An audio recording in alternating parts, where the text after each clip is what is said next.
The Johnson Wax Program.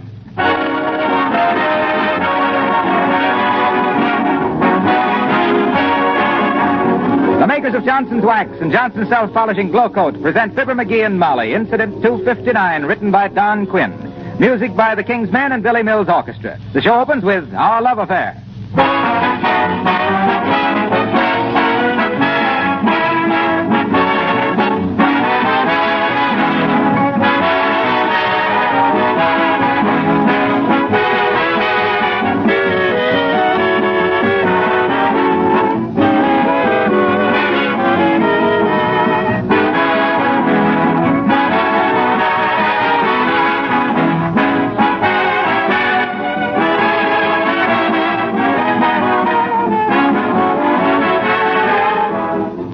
Haven't you often noticed how important floors are to the appearance of a home?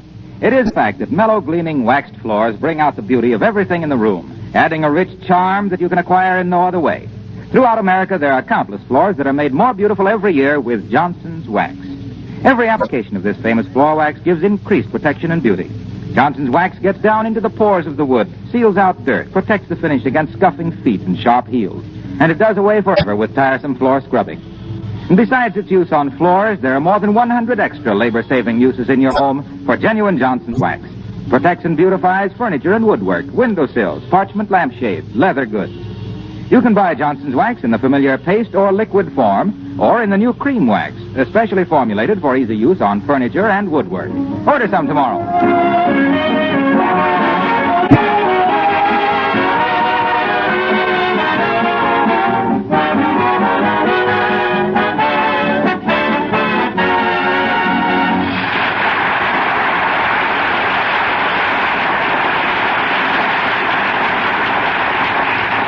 It will probably be news to everybody that Throckmorton P. Gildersleeve keeps a diary.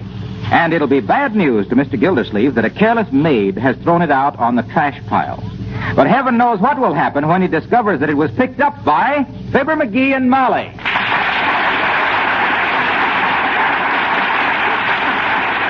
Oh, boy, oh, boy, oh, boy. Imagine me, of all people, finding Gildersleeve's diary. We sure got the goods on the old rumble-tumble this time, haven't we, Molly? I bet this is going to be rich reading. Well, how can you read it? It's got a padlock on it. Oh, padlocks can be picked. Why, that would be just plain burglary. Whoever got pinched for opening a book? My Uncle Dennis did. He opened a book at 14th and Oak Streets, and the cops raided the joint before the first race was over. Well, be that as it may or may not be, or not, I'm going to open this diary and read it. Now, look, McGee, I'm pleading with you. I beg of you, don't pry into Mr. Gildersleeve's diary. It's none of our business, and we have no right to. Could you open it with a nutpick? Hey, that's an idea. Give me a nutpick. We haven't any nutpicks, but I could run over the... Heavenly days, hide that diary quick. It's Mr. Gildersleeve. Oh, my gosh. Here, you take it. Oh. No, I'll hide it. No, you better take it. No, I'll sit on it. Oh, darn that padlock. Calm yourself. Come in. Oh, there, Mrs. McGee. Hello, Fibber. Did you... Oh, hi, Gildersleeve. What's the matter with him, Mrs. McGee? What makes him so twitchy? Well, I'm sure I don't know, Mr. Gildersleeve. Something wrong, dearie? No. Whatever it is, I'll get over it. In fact, I got a feeling I'm right over it. I mean, I'm over it right now. Hey, Gildersleeve, you carry any keys with you? Why, certainly, McGee. I always carry quite a bunch of keys. You see? You got one, a little tiny one, say, that would open a briefcase? Yes, indeed. Here you are. I think this little one will do it. Ah, what a cute little key. What's it for, Mr. Gildersleeve? Why, that's the key to my... let me see. What is that the key to? That's odd. I don't seem to remember, McGee. You don't, eh? You men always carrying keys and not even knowing what they open. Yeah. Oh, dear. Wait a minute. What are we laughing at? I don't know. Search me. Silly, isn't it? Well, here's the key, McGee. Thanks, Gildy. I'll return it to you tomorrow. No hurry. What's mine is yours, you know. Yes, he knows. By the way, McGee, I almost forgot. Here's a fish for you. A fish? For me? Yes. My brother came home with a big mess of trout. Oh, thank you, Mr. Gildersleeve. Hope you enjoy it. Cost about $18. I thought your brother caught it. He did, and the game warden caught my brother. Well, good day, folks. Did you get that, Molly? Get the idea? He's trying to bribe me. That's what he's doing. Bribe you to what? Not to open this diary. He doesn't even know you got his diary. That makes it worse. Trying to bribe me even before he knows what's happened. That settles it. Now I will read it. Give me that little key. There. Oh, dear, this is a shameful thing we're doing, McGee. It's like reading somebody else's mail. I'm so ashamed. Well, for goodness sakes, what does it say? Boy, he's sure been keeping this diary a long time. Look, it says Friday, August 19th, 1911. Stayed in bed all day today. Saturday, August the 20th. Stayed in bed all day again today. Sunday, August the 21st. Stayed in bed all day. Monday, August the 22nd. Pants returned from cleaners.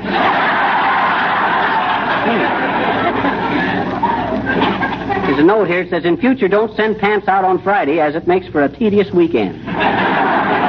Hey, Molly, wait a minute. I just thought of something. What? I'm leaving my fingerprints all over this diary. Aha, I thought your conscience would finally catch up with you. Now then, are you going to close up that diary and give it back to Mr. Gildersleeve? What else can I do? You could wear gloves.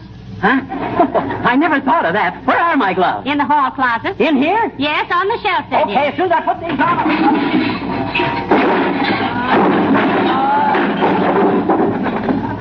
Hey, Molly. Yes? Remind me to straighten out this closet tomorrow.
Hey, Molly, come here a minute. This is wonderful stuff. What is? This diary of Gildersleeve's.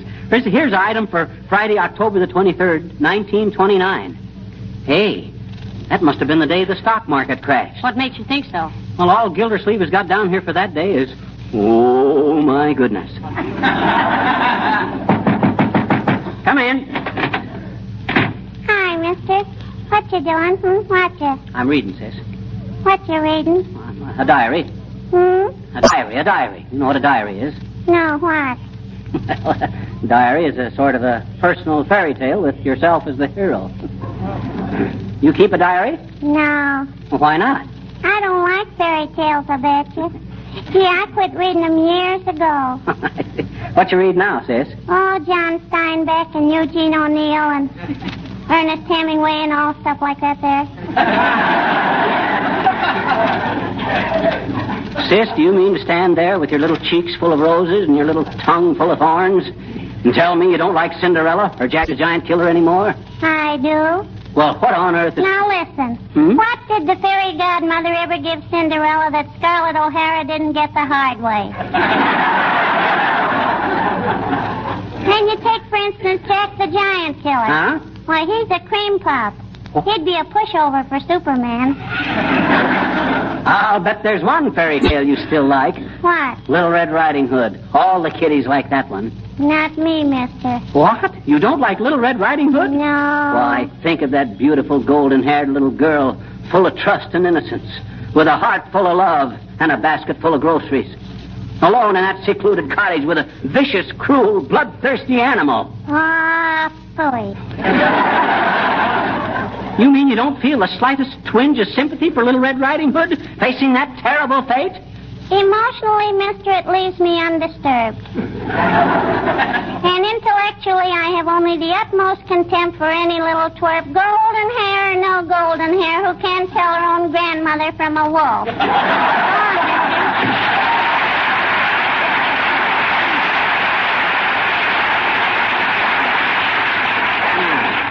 Bad-ratted kid.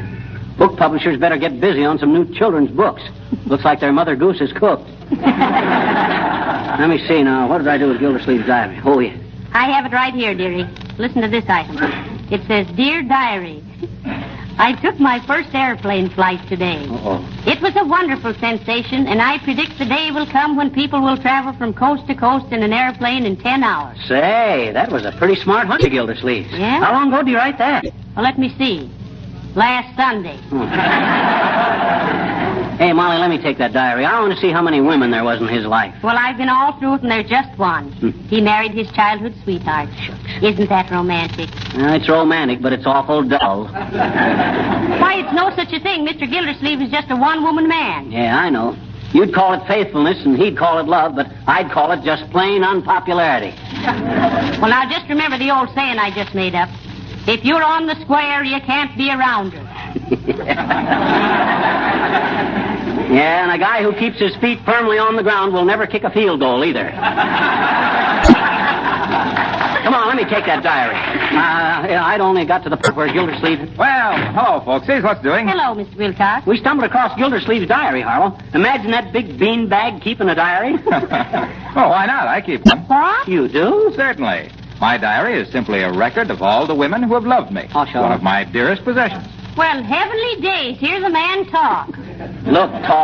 Look here now, tall, dark, and mistaken. Don't give me that great lover business. I've known you for a long time, and the only heartburning you've caused women was from taking them to cheap restaurants. Now, wait a minute, short, sharp, and shapeless.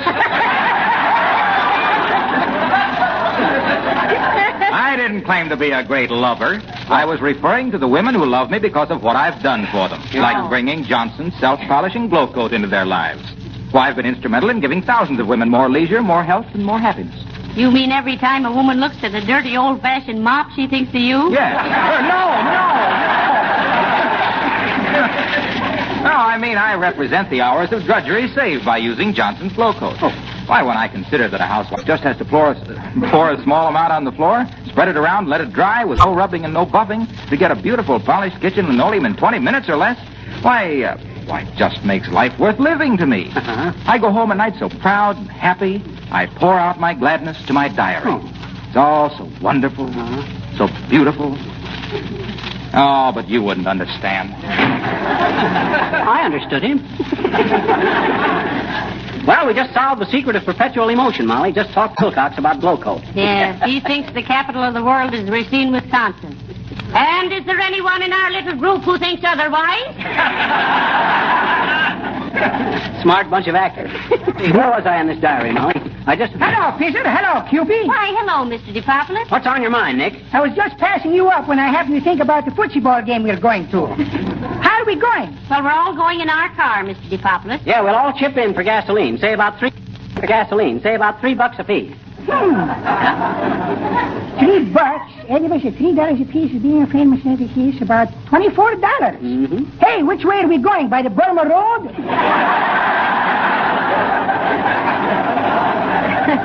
Oh, we'll have a wonderful time, Mr. DePopulis. You and us and Mrs. Uppington and Mr. Boomer and Mr. Wilcox and Mr. Gildersleeve. And the old-timer. Well, that certainly is a heterogeneous collection of personalities, isn't it? If I do say so myself, and why shouldn't I? I'm one of them.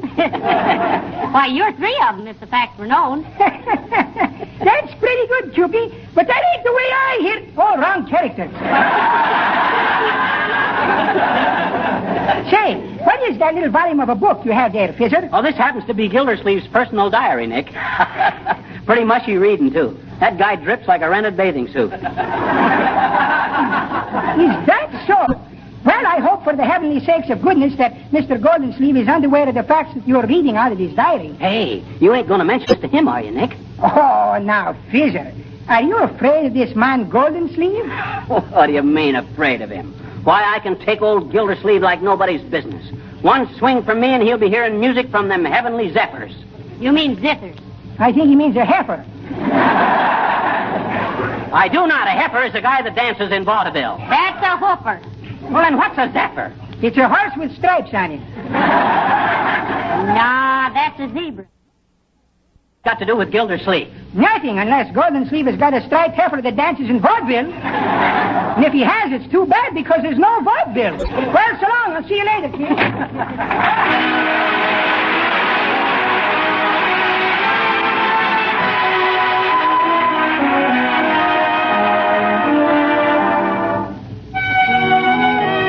The King's Men singing I Dream of Jeannie with the Light Brown Hair.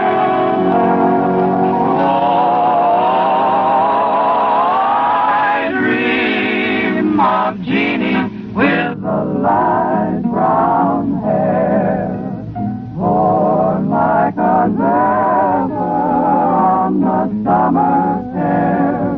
I see her tripping where the bright streams play, happy as the daisies dancing on her way. Now the lovely flowers die and wither on the shore. Now her gentle fingers caress them no more. Oh, I dream of Jeannie with the light brown hair, floating along as a bird on the soft summer air. Many are the lovely notes her merry voice would pour. Many were the songbirds that warbled them o'er and o'er. Oh, I sigh for Jeannie with the light brown hair,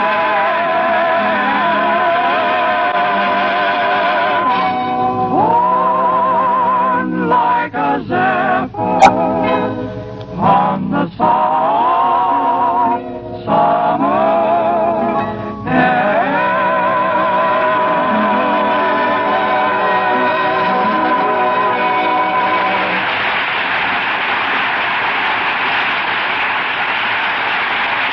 That was great, boys. That's the best yet. Hey, Mustang, listen to this. Here. Huh? Put Mr. Gildersleeve's diary away, McGee. It's Mrs. Uppington. Not Mrs. Abigail Uppington. In the flesh. In the powdered, painted, and well-girdled flesh. Not so loud. The old moose will hear you. Come in, Abigail. How do you do, my dear? Hello, Mrs. Uppington. And Mr. McGee. Hi, Uppity. Say, that's a pretty weird pair of riding breeches you got on there. Please, Mr. McGee. These are jodhpurs. Oh. Well, I hope they fit him better than they do you, Abigail. But won't you sit down, dearie? No, thank you. I've been riding for 3 hours in the park, and no, thank you. Oh, and how it is, Uppy. I used to own a great little saddle horse myself. Very high-spirited, too. Should have seen him roll his eye. No, that wasn't high spirit. Huh? He was just trying to see if he was still pulling a streetcar. You have your own personal horse, haven't you, Mrs. Uppington? Why, yes, my dear. Oh, he's so sweet, really. Yes, sir. And so well trained. Yes, he's a high school horse. Oh. You don't say. I heard a few whinnies at the commencement exercises, but I thought it was the principal. Oh, my. I simply love to ride. Yeah. When I'm cantering through the park, all my cares fade away. I feel as free as a bird. Yeah, but you can't fool a horse, Uppy. He knows there's more than a handful of feathers in that saddle. Ouch, Dad, dreaded I sat on that padlock again. Padlock? Yes, this padlock is on a book, Mrs. Uppington. Don't say anything, but we come across Mr. Gildersleeve's diary. Yeah. It gives his personal history from way back. See, here it is. What? And Mr. Gildersleeve's own diary? Oh, let me see it. Hey, go, Mrs. Uppington. Stop it. McGee, help me here. I just want to see it. No, you can't. No, don't. Dad, Uppy, let go of that book. Ah, that's better. Hey, what's this diary to you, Uppy? What is it to me? Well, if you come across any entry dated June 21st, 1912, about Throckmorton taking a canoe ride with a certain young brunette... Yeah, but you're a blonde, Uppy. Not in 1912. Oh, what am I saying?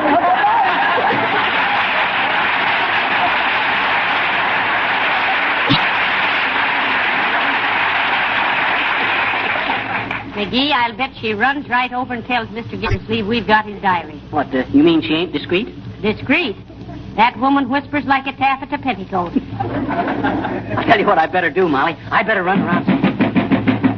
Are you in there, McGee? Oh, dear. Here it comes, dearie. Better roll up your sleeves. Oh, my gosh. I said your sleeves, not your trousers. How can I climb a tree with my pants catching on every little...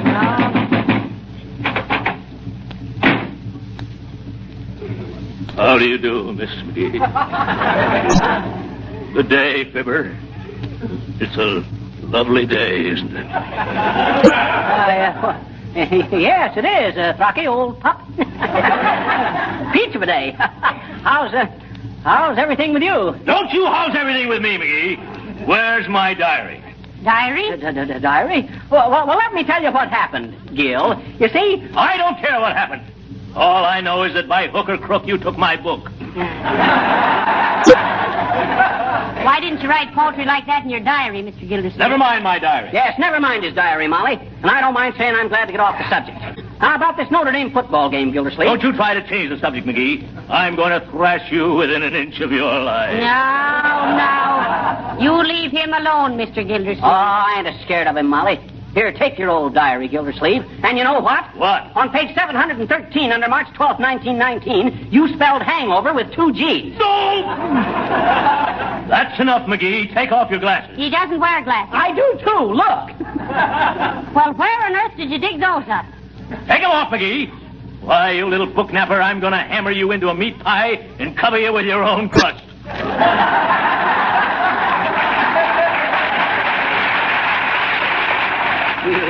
You just try it. I'll give you one punch in that paunch, and you won't wake up till the swallows come back from Castropano.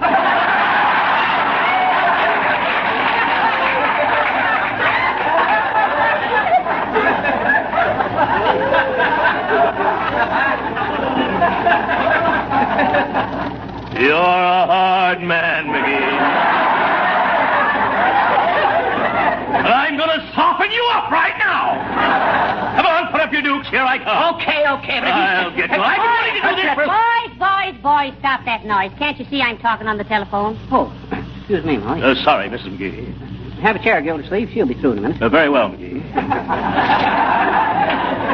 Have a cigar? Thanks, I have one. You got 2? Thanks.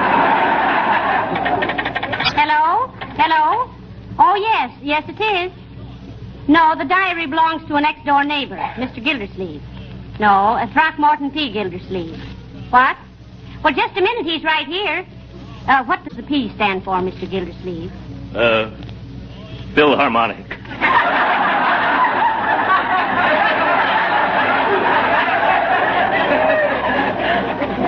My father played the oboe in Philadelphia. But who wants to know Hello? It's Throckmorton Philharmonic Gildersleeve. No, I think the diary's the only thing he's written. Hey, what's the idea? What? Yes, we knew it had great literary merit the minute we got a hold of it. Yes, indeed. No. Oh, no, I'm sure he wouldn't sell the rights to it. Here, wait a minute. By George, I don't know whether Pipe down, Gildersleeve. You don't know what this is all about. Either. Yes? Well, I'll inquire, but I don't think $10,000 in royalties would interest him at all. No. $10,000? All righty. Oh, don't mention it. Goodbye. All right, McGee. Give the big crybaby his diary and let him go home. Here, Gildersleeve. take it. Now, wait a minute, folks. $10,000. Maybe I was a bit hasty.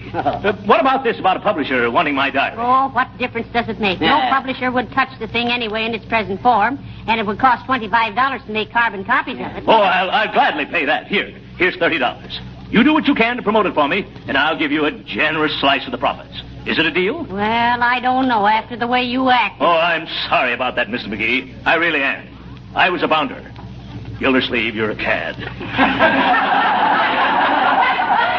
I'm going to leave my diary here, folks. Now I'll go and leave you to your work. I don't know how to thank you. Both. Good day.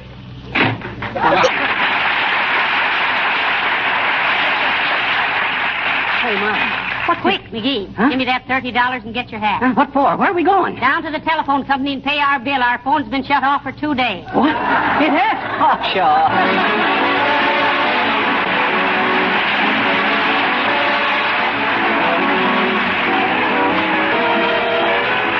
Fibber and Molly will be back in just a moment. In the meantime, let me suggest that right now is a good time to protect your linoleum floors with Johnson's self-polishing Glow Coat. Bad weather days are ahead, and you know how hard it is to keep the children and delivery boys from tracking across the kitchen floors with wet, soggy feet. But if these floors are protected with Johnson's Glow Coat, you won't have to worry because a damp cloth will quickly make them clean and sparkling again. Glow Coat brings out the beauty of linoleum, keeps its colors fresh and clear. Many users tell us that Glow Coat actually makes their linoleum last 6 times longer than if it were unprotected. And, of course, one of Glow Coat's principal advantages is that it's such a wonderful labor saver. It requires absolutely no rubbing or buffing, you know. You simply apply and let dry, and in 20 minutes you have a floor to be proud of. If you don't already have Johnson's self-polishing Glow Coat on hand, buy some from your dealer.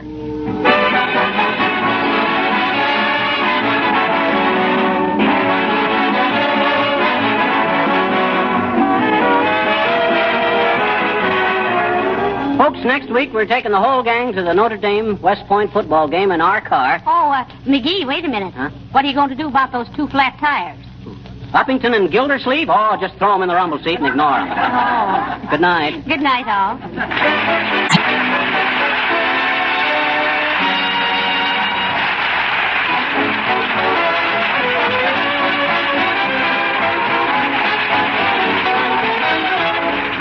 When you buy any one of the Johnson Wax products, you get your full money's worth in satisfaction. Be sure to ask your dealer for Johnson's self-polishing Glow Coat for your linoleum, Johnson's Wax for your floors, furniture, and woodwork, and Johnson's Car New for your car. All these superior products are manufactured by S.C. Johnson & Son Incorporated, Racine, Wisconsin. We hope you'll be with us again next Tuesday night, same time, same station. This is Harlow Wilcox bidding you all good night. This is the National Broadcasting Company.